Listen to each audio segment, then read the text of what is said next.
crisis worldwide, a mental health crisis, hitting young people the hardest. We don't really have a lot of coping strategies. The next global pandemic. It shouldn't be a privilege, it's a right. It's a human right to have access to this type of services, but it's probably one of the hardest things to access is mental health.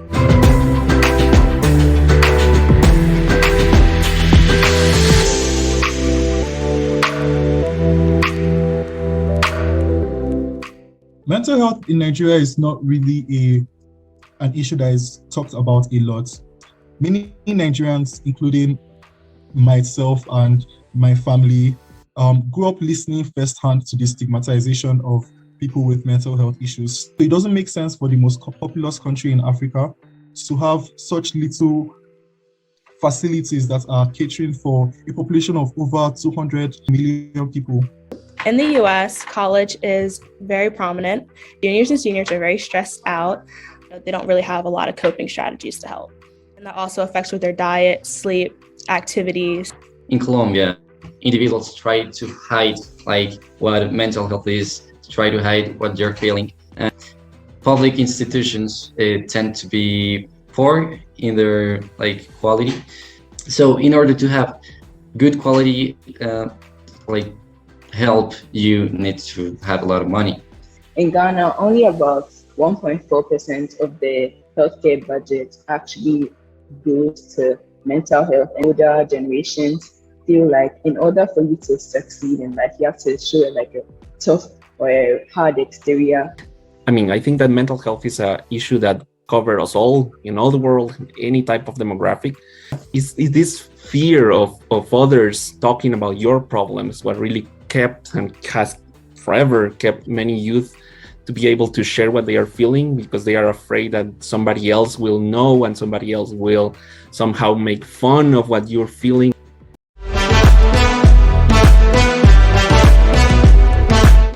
I think that celebrities or people of certain status in whatever field, opening up the conversation is kind of essential to this problem getting, the attention it deserves. I think that for celebrities to step in for anyone at that level to really normalize conversation, it kind of forces it to be addressed.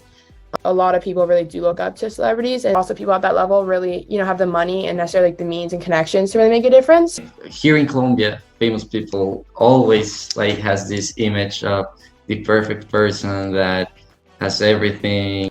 It's important to realize that what you're watching in television or in social media, it's not real. I think a lot of foreign media really influences in a negative way, really influences how we continue to relate to mental health here. Among the youth, we also use heavily TikTok and Instagram and everything, and we actually encounter a lot of American Western cultures on TikTok, and I feel like it influences a lot of our content. Social media isn't going to go away. Realistically, it's really never going to, maybe it'll change, but it's not going to ever go away. So I think if we make it into a platform where people talk about things and use it, beneficially to the most extent that they can, I think that there'll still be a lot of change. To talk about this on a global platform is amazing because, it really gets the insight on whether or not mental health is really prominent in different countries and different areas around the world.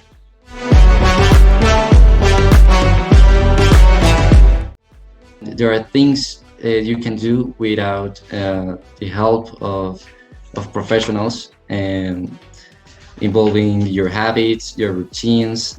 I find that positive affirmations actually help.